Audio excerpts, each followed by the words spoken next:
Baiklah, saya di sini akan membahas materi yang sudah saya bikin tentang asal-usul negara.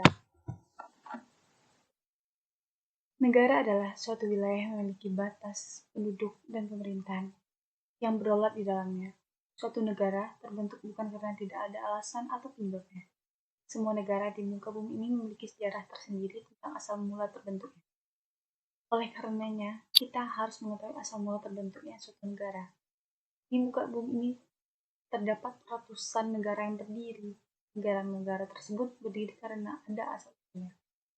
Terjadi negara terbagi menjadi dua pendekatan. Yang pertama pendekatan secara primer dan pendekatan secara sekunder. Berikut pendekatan secara primer. Terjadinya negara secara primer adalah bertahap, yaitu dimulai dari adanya masyarakat hukum yang paling sederhana, kemudian berevolusi ke tingkat yang lebih maju dan tidak dihubungkan dengan negara yang telah ada sebelumnya. Menurut G. Jelinek, terjadinya negara secara primer melalui 4 fase.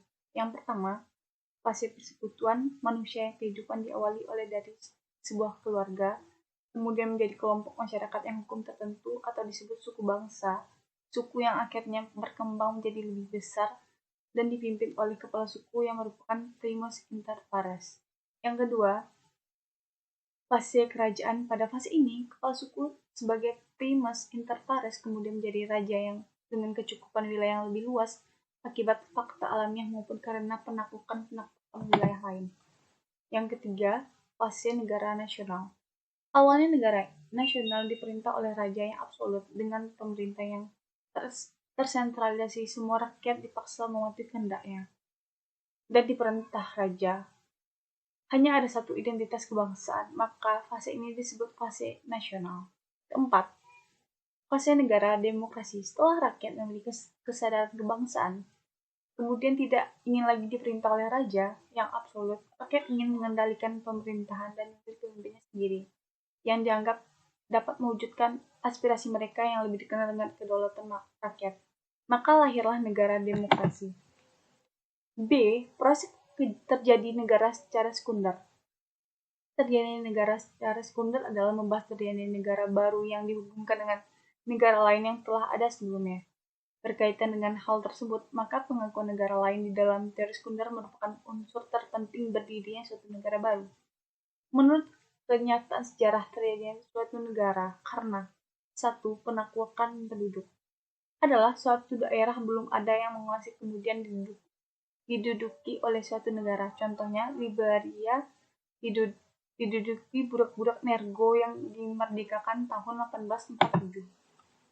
2. Pelepasan diri atau proklamasi. Suatu daerah yang semula termasuk daerah negara tertentu melepaskan diri dan menyatakan kemerdekaannya. Contohnya, Belgia melepaskan diri dari Belanda tahun 1839, Indonesia tahun 1945, di Pakistan 1947.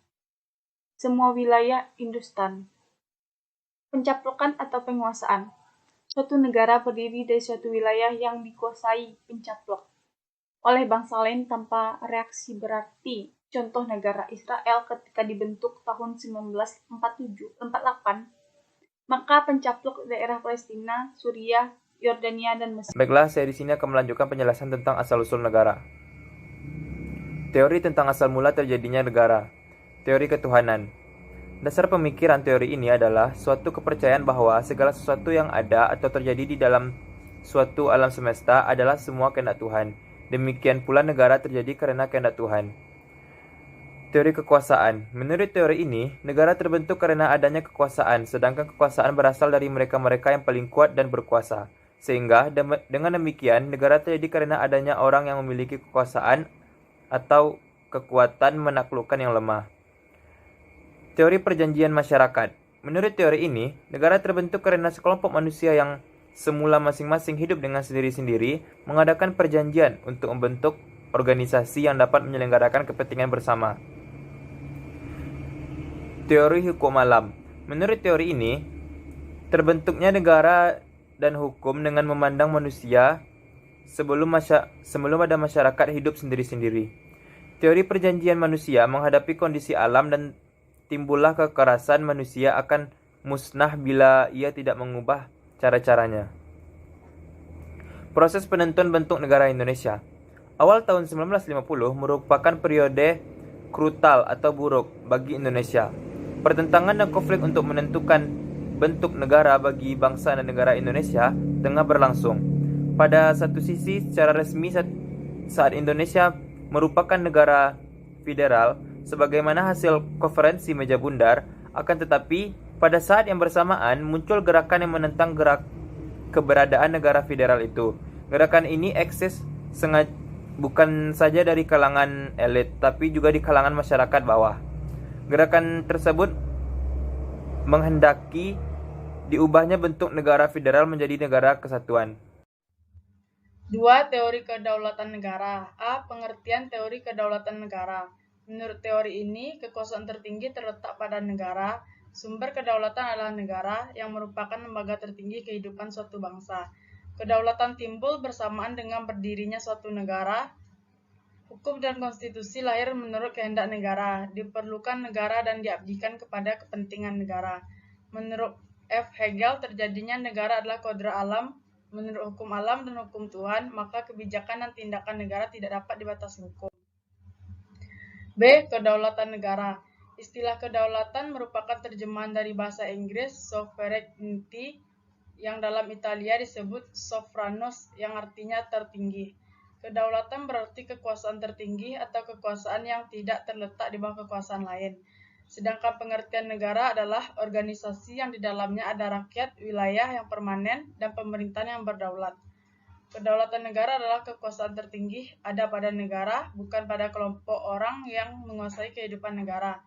Dan negaralah yang menciptakan hukum untuk mengatur kepentingan rakyat.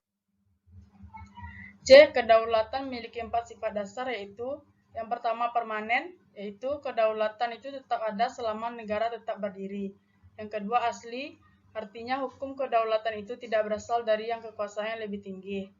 Yang ketiga bulat, artinya tidak dapat dibagi-bagi, yang maksudnya bahwa kedaulatan itu merupakan satu-satunya kekuasaan tertinggi dalam negara.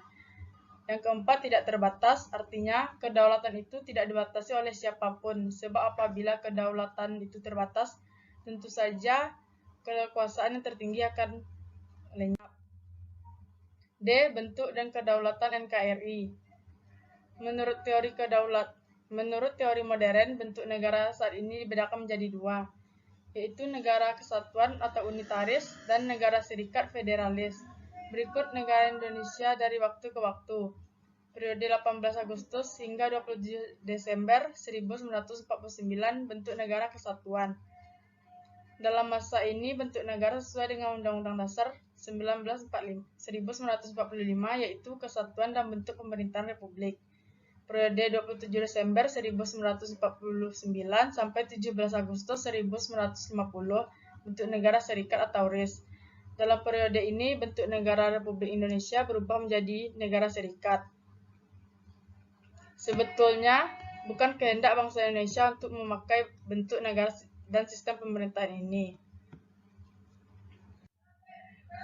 Periode 17 Agustus 1950 sampai sekarang, negara serikat dirasa kurang cocok bagi Indonesia karena bangsa Indonesia terdiri dari berbagai suku bangsa, ada istiadat, agama, pulau-pulau, bahasa daerah, dan kemajemukan yang tinggi, mengakibatkan risiko perpecahan tinggi, serta kesulitan pemerintahan federal mengatur negara bagian, membuat negara bagian cenderung ingin melepaskan diri dari RIS. E. Kedaulatan NKRI menurut Undang-Undang Dasar 1945. Kedaulatan menurut UUD 1945 sebelum perubahan, Indonesia adalah salah satu negara yang menganut teori kedaulatan rakyat. Hal itu terlihat dalam pembukaan UUD 1945 yang berbunyi, susunan negara Republik Indonesia yang berkedaulatan rakyat. Selanjutnya dijelaskan pula dalam pasal 1 ayat 2 UUD 1945, hasil dekret 5 Juli 1959 atau sebelum perubahan yang berbunyi, kedaulatan adalah di tangan rakyat dan dilakukan seluruhnya oleh Majelis Permusyawaratan Rakyat. Selanjutnya, kedaulatan menurut UUD 1945 setelah perubahan UUD 1945 ketiga tahun 2001 yang diantaranya yang mengubah rumusan pasal 2 ayat 2 UUD 1945 yang berbunyi menjadi Kedaulatan adalah di tangan rakyat dan dilaksanakan menurut Undang-Undang Dasar. Perubahan rumusan pasal 2 ayat 2 UUD 1945 tersebut membawa konsekuensi dan implikasi yang signifikan terhadap fungsi dan kewenangan dari lembaga negara, terutama pada lembaga MPR sebagai pelaksanaan rakyat. Dengan demikian, MPR tidak lagi sebagai satu-satunya lembaga yang melakukan kedaulatan rakyat. Kedaulatan tetap dipegang oleh rakyat, namun pelaksanaannya dilakukan oleh beberapa lembaga negara yang memperoleh amanat dari rakyat dan menyelenggarakan pemerintahan negara. Syarat negara. Yang pertama itu ada wilayah. Wilayah merupakan syarat utama terbentuknya suatu negara. Suatu wilayah memiliki batas teritorialnya, yaitu yang pertama batas alam. Merupakan batas wilayah berupa alam. Penduduk merupakan semua orang yang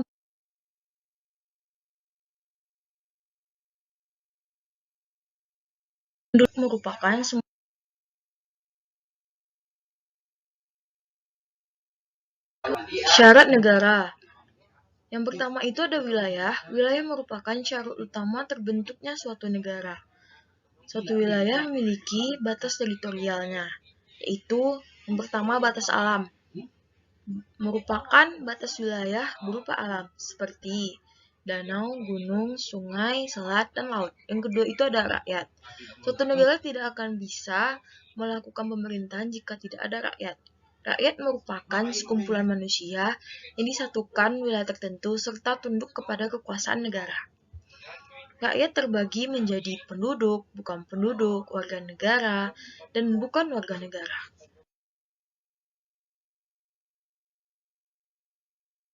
Penduduk merupakan semua orang yang bertempat tinggal dalam wilayah suatu negara. Bukan penduduk merupakan orang yang berada dalam wilayah suatu negara hanya sementara, tetapi tidak menetap. Selanjutnya itu ada warga negara. Merupakan penduduk yang memiliki ikatan hukum dengan suatu negara. Sedangkan bukan warga negara merupakan seseorang yang tidak memiliki ikatan hukum dengan negara tersebut atau negara yang mereka tinggali. Selanjutnya itu ada pemerintahan yang berdaulat. Pemerintahan yang berdaulat merupakan pemerintah yang mempunyai suatu kekuasaan tertinggi untuk mengamankan, mempertahankan, dan melancarkan tata cara penyelenggaraan pemerintahan secara penuh. Selanjutnya itu ada pemerintah terbagi atas 3 organ. Yang pertama, Badan Pembuat Undang-Undang. Yang kedua ada pelaksana. Yang ketiga, pengadilan. Selanjutnya yaitu ada pengakuan dunia internasional. Unsur pengakuan ini adalah syarat tambahan bagi terbentuknya suatu negara loh, supaya negara dapat bekerja sama dengan negara lain.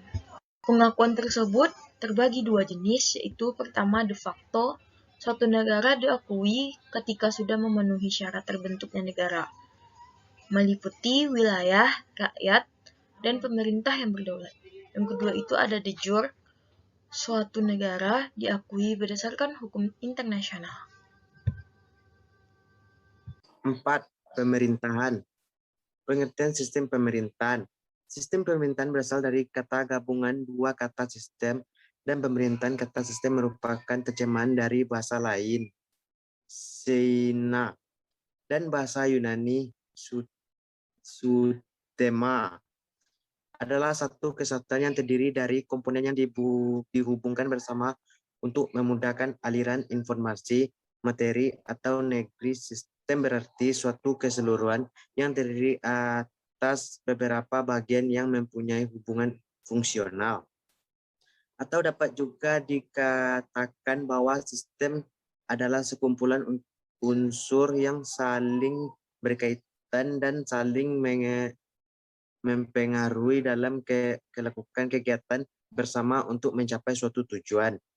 Dari penjabaran tentang pengertian sistem di atas, bisa disimpulkan bahwa sistem ini memang kompleks dan sangat terkait dalam hal yang diadakan, karena sistem tidak akan jalan apabila salah satu elemen sistem tersebut tidak jalan.